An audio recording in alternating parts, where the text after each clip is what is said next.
Assalamualaikum warahmatullahi wabarakatuh. Perkenalkan, nama saya Haryani.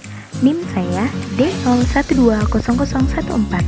Saya mahasiswi PGSD Reguler A semester 2 Universitas Nahdlatul Ulama Kalimantan Barat. Nah, saya membuat video ini yang bertujuan yaitu memenuhi tugas UAS yang diampuh oleh Ibu Yunika Afrianingsi MPD. Nah, simak videonya ya teman-teman. Nah, kita masuk ke materi yang pertama ya, yaitu 6 faktor yang mempengaruhi tumbuh kembang anak. Nah, yang pertama yaitu pola asuh orang tua. Pola asuh orang tua merupakan faktor yang paling mempengaruhi perkembangan anak usia dini. Sejak dini, anak-anak yang mengalami salah pola asuh akan mengalami berbagai macam masalah psikologi seperti takut bertemu orang lain, tidak percaya diri, mudah merasa takut dan khawatir, serta berbagai masalah lainnya. Itu sebabnya pola asuh orang tua sangat penting untuk mempengaruhi perkembangan dari segi mental, fisik, sampai kecerdasan integrasi. Yang kedua, lingkungan sekitar. Telah dibahas sebelumnya bahwa lingkungan tumbuh kembang anak punya peran penting pada perkembangan anak.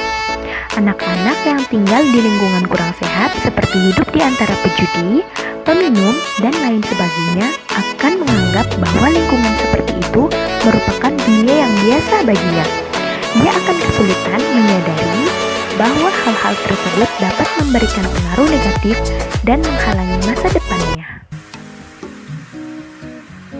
Nah, yang ketiga yaitu nutrisi dan gizi yang diberikan. Tubuh yang mendapatkan nutrisi dan gizi yang baik senantiasa sehat dan dapat tumbuh dengan optimal. Anak-anak yang mendapatkan cukup perhatian dalam hal nutrisi dan gizi biasanya terhindar dari masalah kekurangan gizi hingga masalah kesehatan lainnya. Setidaknya mereka tidak gampang sakit, sehingga mereka bisa fokus belajar untuk menjadi cerdas dan berkembang menjadi orang yang sukses. Nah, yang keempat yaitu permainan dan tontonan. Permainan dan tontonan dapat memberikan pengaruh pada kecerdasan, pikir, dan visual anak. Bila sejak dini anak mendapatkan rangsangan pertumbuhan otak melalui permainan dan tontonan yang lolos standar, catur, ular tangga, sempoa, dan lain-lainnya, serta tontonan positif seperti film-film bertema edukasi, maka syaraf-syaraf otak anak akan mengembangkan kemampuan sistem memori, visual, kecerdasan, berbahasa, dan lain sebagainya. Yang kelima, hiburan dan rekreasi.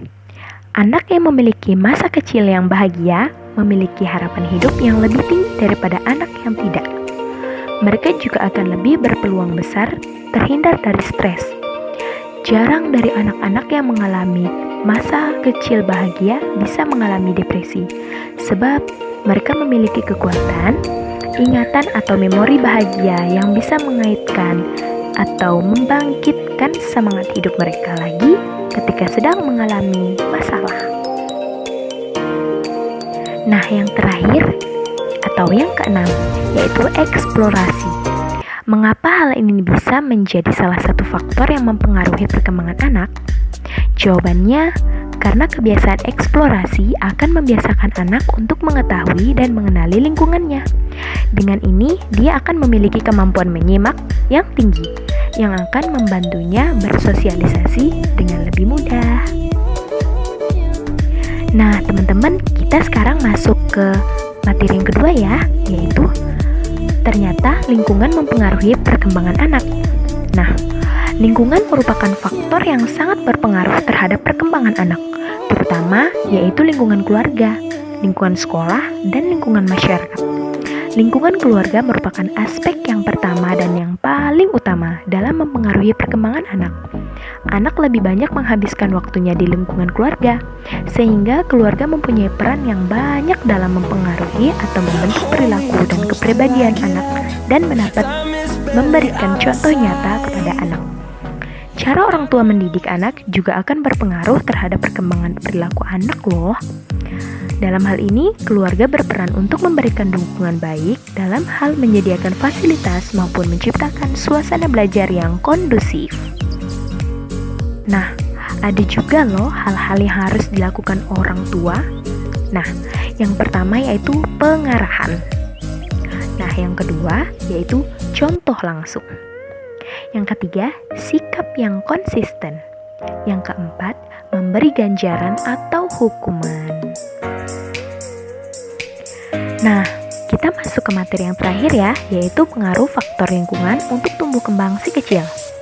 Nah, teman-teman, selain faktor lingkungan prenatal, terdapat juga loh faktor lingkungan postnatal atau setelah kelahiran. Yang dimana faktor ini dibagi menjadi yang pertama, yaitu lingkungan biologis.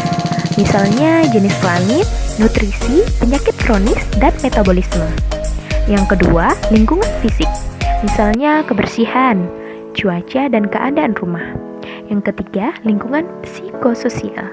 Misalnya stimulasi, motivasi belajar, teman, dan stres. Yang terakhir atau yang keempat yaitu lingkungan keluarga. Nah, dengan tercukupnya kebutuhan daripada faktor di atas, maka si kecil pun akan tumbuh menjadi pribadi yang berkualitas di masa depannya. Melihat betapa pentingnya stimulasi untuk proses tumbuh kembang si kecil, maka ayah dan ibu juga harus memastikan agar si kecil mendapatkan stimulasi yang cukup, tepat usia, dan berkualitas, agar si kecil mendapatkan potensi yang maksimal. Oke, sekian pembahasan yang bisa Haryani sampaikan ya. Nah, Haryani punya kata-kata nih. A good future will never be separated from the role of parent in it. Thank you so much all. Wassalamualaikum warahmatullahi wabarakatuh.